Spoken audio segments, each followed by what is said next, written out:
Today on Go Ahead Ask, permissible versus non-permissible 1031 exchange expenses. What works, what doesn't, and what's taxable?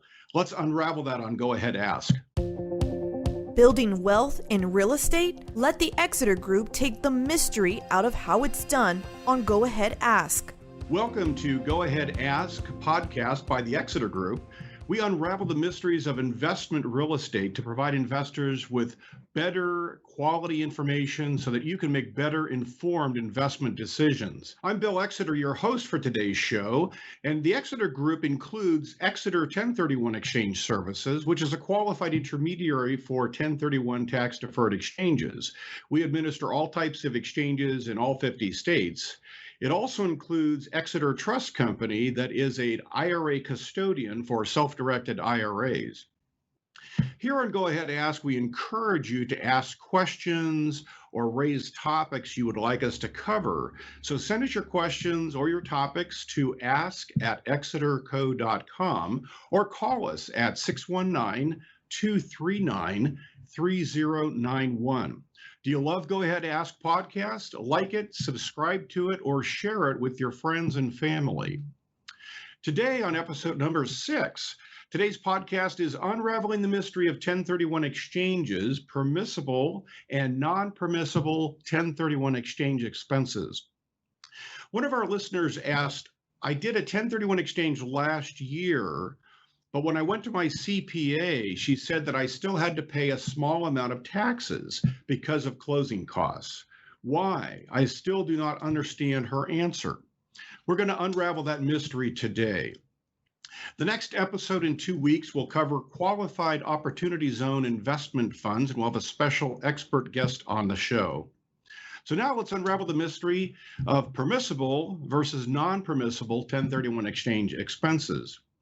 When you sell real estate and when you purchase real estate, there's various costs involved to do so.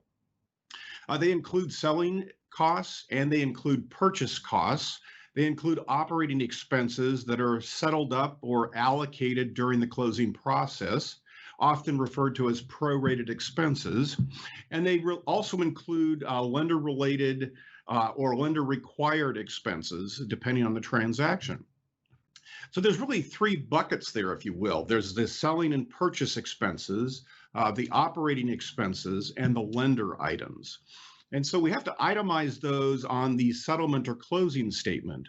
And the key here is always make sure that you get a copy of your settlement or closing statement, probably 2, 3, 4 days before closing, and sit down with your CPA to review all those items and also run it past your qualified intermediary.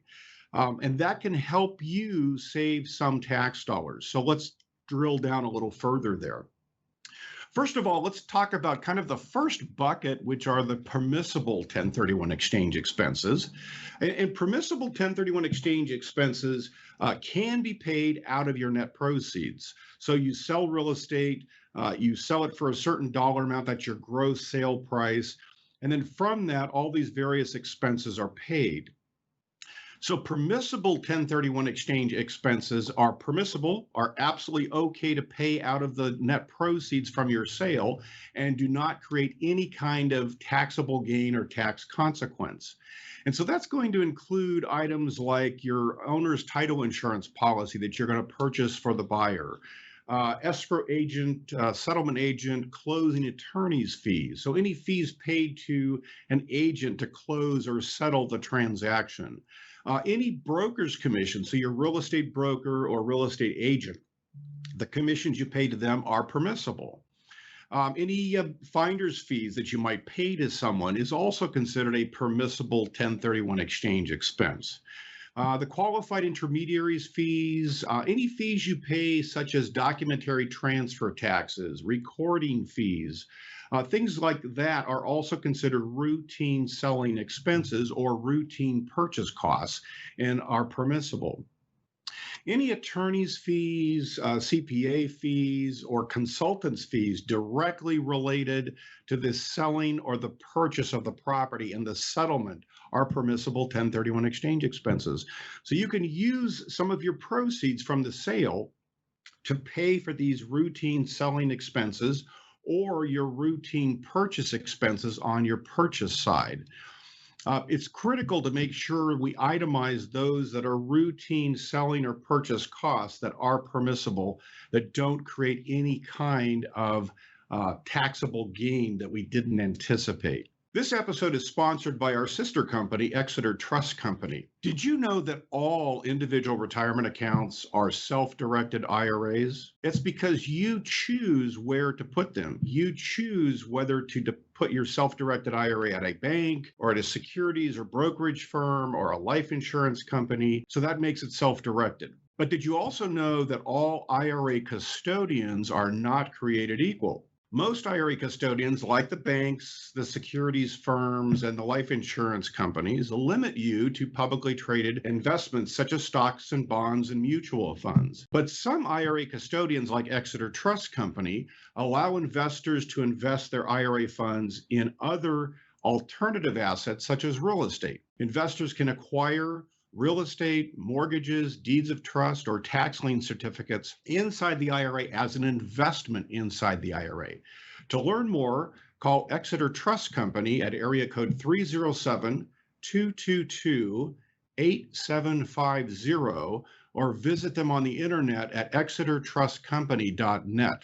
Now, let's expand upon permissible versus non-permissible 1031 exchange expenses. Just before our sponsor, we talked about the permissible. Those items can be paid out of the net proceeds from the sale of your current property. Let's now address the non-permissible expenses. And these really fall into the second two buckets. The first bucket, of course, was the permissibles. Those are the routine selling expenses and the routine purchase expenses. The second bucket is really lender-related items. And these are either lender expenses or lender required charges, something that the lender has required you to do, such as an appraisal. And the third bucket is really operating expenses. So let's drill down on that. The non-permissible 1031 exchange expenses are going to include your financing or lender related items. That might be loan fees, loan points, payoff costs, appraisal fees, anything related to your mortgage, including the mortgage payoff. When you get into the operating items, it might be things like insurance premiums. Other charges required by the lender could also be in that category. Prorated property taxes, prorated rents, HOA fees and costs, security deposits, any repairs or maintenance you made on the property to get it ready to sell, or any payoff or non-related loans or credits that you might have in there. So we have to itemize those and define which are permissible, which we covered before the sponsorship, and which are non-permissible, which actually will create some taxable gain. The reason for that is you've sold property, you now have proceeds sitting in your closing or escrow account. Those proceeds are supposed to be used toward the acquisition of a replacement property. So like-kind replacement property to satisfy your 1031 exchange requirements. If those proceeds are used for a non-permissible 1031 exchange expense, it does not hurt the 1031 exchange. Your 1031 exchange will not be disallowed or failed, but it does create some tax consequences. So any of the items I just read off, any of the lender-related items or the routine operating expenses like your prorated rent, your prorated property taxes, if the net proceeds are used to pay for those expenses or to forward the security deposits to the the buyer of your relinquished property and things like that, that's going to create a slight tax consequence because you've used the proceeds for something other than acquiring like-kind replacement property. So that's really the issue. So going back to my initial comment, the most important thing you can do is to sit down and get a copy of your estimated settlement or closing statement a couple of days prior to the close of your transaction. Sit down with both your CPA and your qualified intermediary and go line item by line item to see what is permissible versus what is non-permissible. The permissibles, like I said before, are perfectly okay. You can have those paid out of the net proceeds, and it does not create any tax consequences. The non-permissible items, of course, are the opposite. They're non-permissible. If you have them paid through the closing process, it does not create a problem for the 1031 exchange.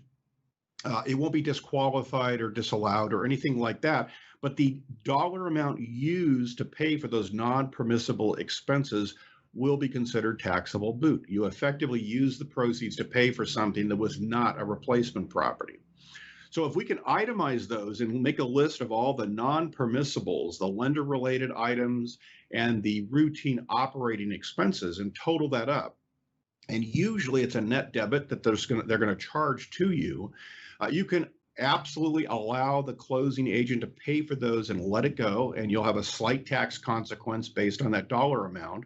Or you could put out-of-pocket funds into the transaction during the closing process.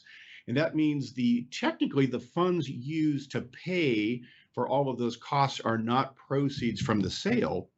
They're out-of-pocket costs, out-of-pocket cash that you have put into the transaction. So really you have boot paid and boot received. They net to zero and there are no tax consequences. So I highly recommend at least getting the closing statement, going through that line item by line item comparison, just to make sure you know what you're looking at and how much would be taxable and how much you're going to have to write a check for. And then if you decide that's more than you would like, you can certainly put money into the transaction to cover that. So again, not required to do so, but a lot of people don't talk about this issue. We wanted to make sure that you are aware of that before you get into any type of a closing. Now, from our mailbag, we have another listener who's asked a question about essentially a land contract or a contract for deed. And I'm going to paraphrase because the question's a little difficult to follow. But the question essentially is, I sold my real estate about 6 months ago. I sold it through a land contract. Some people call it a contract for deed. For those who aren't familiar with that, that means you've actually sold the property 6 months ago. You closed on the sale under a land contract or contract for deed. The buyer has the ownership rights, the benefits and burdens, the tax benefits, etc. The buyer has use and possession of the property.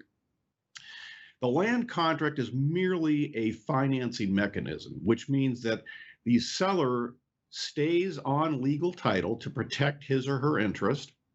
The buyer is now going to make payments to the seller under the land contract. And once all of the payments have been met, the land contract is satisfied and legal title is conveyed to the buyer. However, the sale actually occurred 6 months ago. Today, this listener is asking about the payoff. So 6 months after the sale, the buyer has surprised this person and said, I'm going to pay off this land contract today. And the person asking the question wants to know, can I 1031 exchange my proceeds with the I'm going to receive today? The answer is no. Unfortunately, the sale occurred 6 months ago. That's when the 1031 exchange would have had to be put in place, set up, etc. before closing. Today, it's just a loan payoff, basically. The land contract is being satisfied and legal title is conveyed to the buyer, but the buyer already owns the property. They already have the rights and benefits and burdens of use, etc. So it's too late to do a 1031 exchange. Unfortunately, today is just basically a loan payoff, and that doesn't qualify as the sale of real property. So unfortunately, the answer to your question is no, you can't do a 1031 exchange today. It would have had to have been put in place 6 months ago. So with that, thank you so much for listening to our podcast today. Go ahead, ask. Always encourages your questions and your topics. So feel free to email us at ask@exeterco.com, or you can call us at 619-239-3091. If you liked our podcast, please like it, subscribe to it, share it with friends and family. We're on Facebook at Facebook/GoAheadAskPodcast. And don't forget that our next episode in 2 weeks is going to be the Qualified Opportunity Zone Investment Funds. So we look forward to seeing you there. Thank you for joining us today. Thank you for listening to Go Ahead Ask with the Exeter Group. Join us for our next episode when we further unravel the mysteries of real estate.